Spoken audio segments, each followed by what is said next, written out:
Welcome to the hand of God. The hand of God is the best hand in the world because it's attached to its victim. At least when you're calling it the hand of God. What does that mean? God is an evil entity who spreads ignorance. Think about it. The people who worship God spread ignorance and commit acts of evil. The hand of God is there to smack him in the face whenever he tries to enter this world. Expand forever. Anyway, here I come to get rid of ignorance myself by expanding upon things I've said in the past that I think are important. Once again, my name is Chijioke. Welcome to Chimoge's Comments. Today, I'll once again be talking about red pill male dating coaches, and I'll explain that in a second. Forgive me, I'm a little tired. Now, let me put up the short.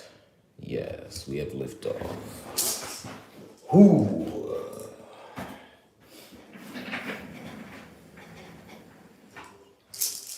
All right, I call upon the black race in prayer.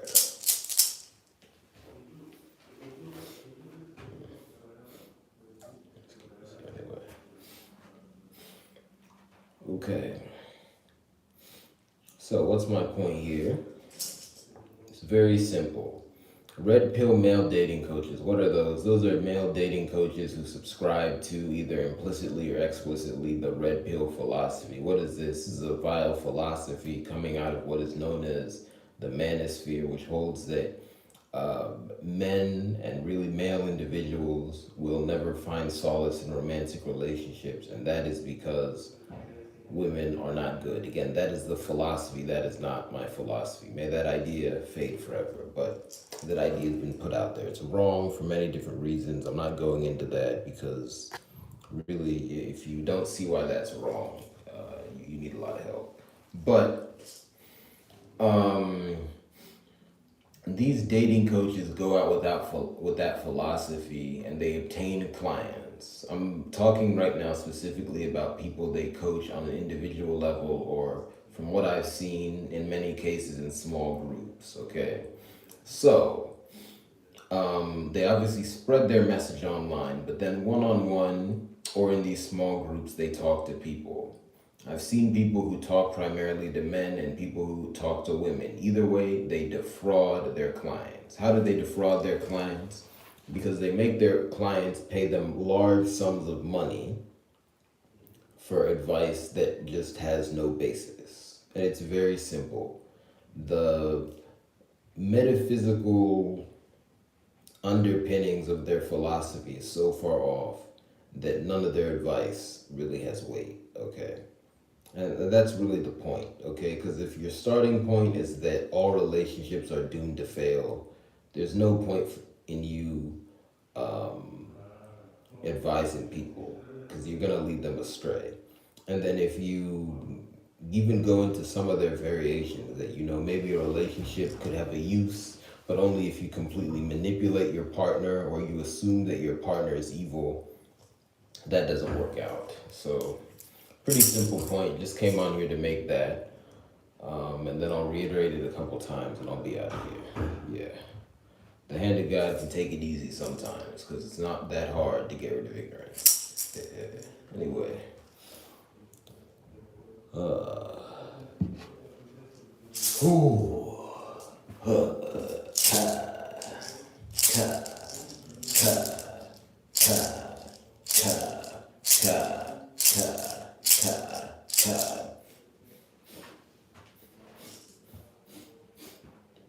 Yes. Really, from what I've seen, I'm going to also add this. I'm thinking of how to label the broader category. Because I called them red pill male dating coaches. But the problem is there are a lot of these individuals who are hiding. So the other group I'm really looking at, maybe I'll just label them Christian male dating coaches. Because I've seen these people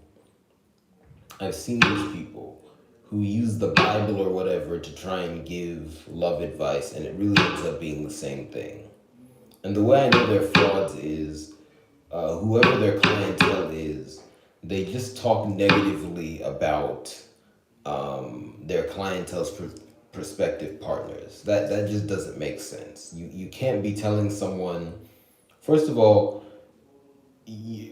romantic relationships are just necessary for life. So if you just tell an adult not to engage in them, that's just evil. That's pure evil. That's like telling someone not to eat. It's terrible. But then, if you tell them to assume that their prospective partner is evil, that's terrible. You have to tell them to find good romantic partners if you're going to engage in that. And again, as I said before, advising people on romance is very delicate and very complicated. So you can't oversell yourself if you're going to do that at all. But if you do that and you tell people to assume your prospective partner is evil, that's really good. That can't happen. So I think in the future when I'm going to talk about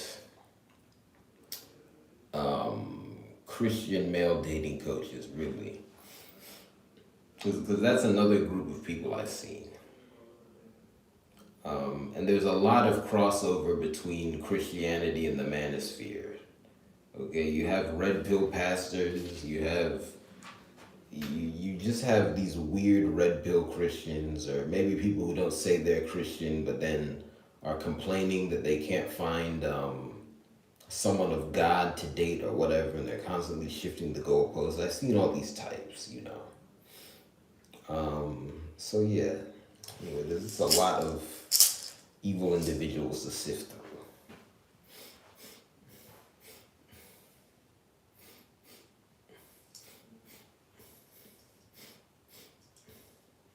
Yeah. And I also want to add something in. Like, Christianity is just not a good philosophy, but one of the worst things about it is it's saying that the best person in existence has no romantic relationships. It's saying the best person in existence is a man who has no romantic relationships. That's evil. It's just telling people that it's better if you don't eat. That's not good, you know. And then also, in general, you don't really see a huge connection between God and women, you know. Maybe in Catholicism they say Jesus had Mary. Okay, he loves his mother. Who else? They debate about Mary Magdalene. I don't know about all that. That's not healthy. So, yeah. Anyway, that's not good. It's just not good.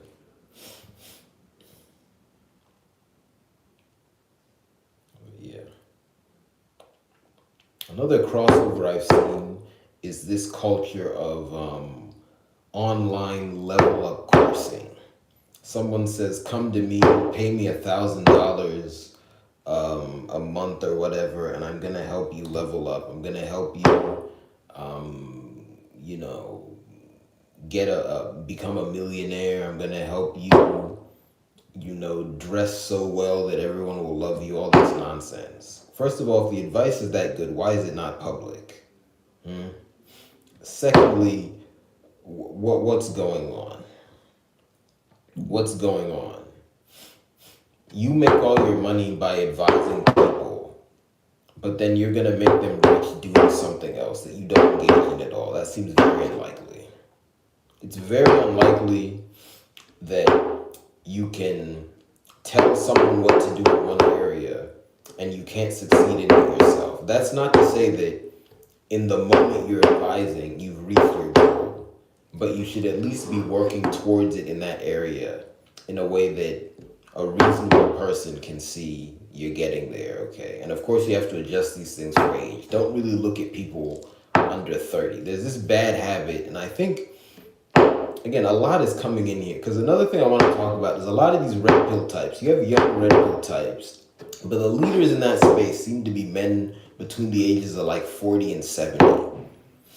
And, you know, I'm open about the fact that I think a lot of the problems in this world, again, I'm not a generational warfare person, but when I look at different generations, there are different problems. I think men between the ages of 40 and 70 have a very warped concept of eldership. First of all, most of them seem to think they're going to be the elder of their romantic partner, which is disgusting. And secondly, they think just because they arrived on the soil before their son or the person who should be their son, they're the boss. No, that's not proper eldership. Just because you're older doesn't mean you're the boss, okay? And they don't even follow that consistently because these people also disrespect their own elders. So I see that cesspool erupting and destroying everything. Um, and then, in this space, I think it just lends itself to a lot of nonsense. There's just a lot of crossover. So you can even just talk about dating coaches of a certain age. And I have to say, if you're above the age of 50 and you don't have even one romantic relationship that you can publicize consistently, I mean, there's just something wrong. And really, I could go younger than that, but I've seen very egregious people above the age of 50 talking. But as I was saying before, people of that generation have a bad habit of comparing themselves one to one with people under 30. And I'll say people because they don't even adjust their variables. They'll compare themselves one to one to women under 30. Why is a 70-year-old man competing with his daughter? That doesn't make any sense. Anyway, just a lot of weird things going on. It's just like there's just all this horde of criminals. It's like I'm Batman. Well, I am Batman. I'm the Igwe. I'm looking through my rogues gallery. They're putting on all their masks. I have to sort them out so I can tell the public what to do with all of them. Anyway, yeah, there's a lot of nonsense here. But yeah, in terms of judging someone about, doing as they, acting in line with their words in terms of an advising space, you obviously have to adjust for caveats, right? So if someone's under the age of 30, don't expect them to have reached their full goal by any societal standard, right? That's just not reasonable. And then between the ages of 30 and 50, you really have to get into it. It's above 50 when you really go, okay, if this person has been at it for a certain amount of time, they say that's their thing, where are their goods, you see? And again, the only measure is not money. That's another thing. Men between the ages of 40 and 70 are obsessed with money. They're obsessed with money. They're just obsessed with money. And most of them don't have very much. It's crazy. But anyway, it's a broken world. Anyway, but the point I'm making is you make those adjustments. But once you make those adjustments, you have to go, okay, this person say they're advising people on marriage. Where's their wife? Where's their spouse? If they don't have one, that's suspect, you see. And again, you can have weird exceptions, but generally speaking, that person's not proper. But it's especially bad if the person's not even attempting something in that area, you see. So you have people who get up and say, oh, I don't believe in relationships, but I'll advise you on how to get one.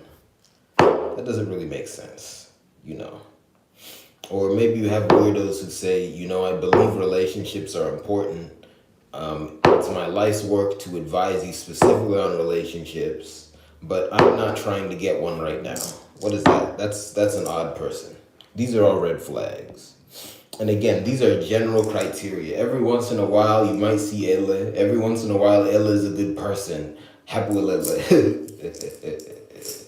You see what I'm saying? Yeah, and I'll leave it at that.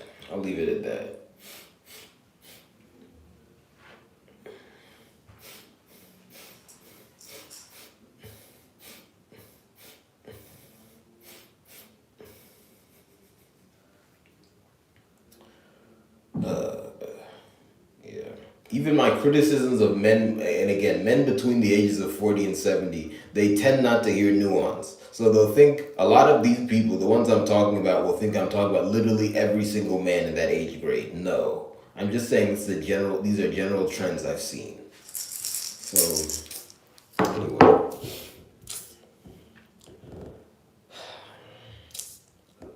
People don't know what the word generally means. You come to the US, you speak all this English, you don't know what generally means. Anyway, let me calm down a bit. I don't want to give the men between the ages of 40 and 70 more truth than they can handle. Anyway, but yeah, just to reiterate my overall point, Red pill male dating coaches, I'm calling them. That's the center of my point today. Defraud their customers. They defraud their customers. Why? Because they oversell the benefit they're going to give them and give them nonsense information, nonsense data, and nonsense advice.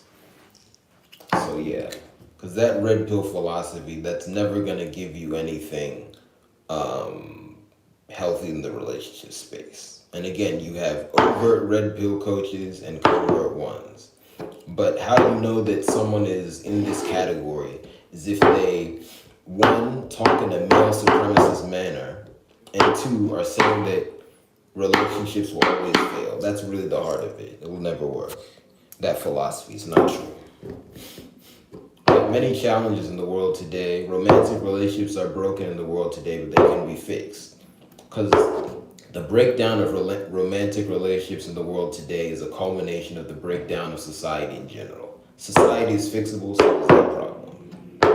Work at them hand in hand. Anyway, I think I've made my point. Thank you very much. Please like, share, and subscribe. Once again, my name is Chijioke. This is Chimoge's Comments. This is where I come to give more detailed breakdowns of my opinions, among other things.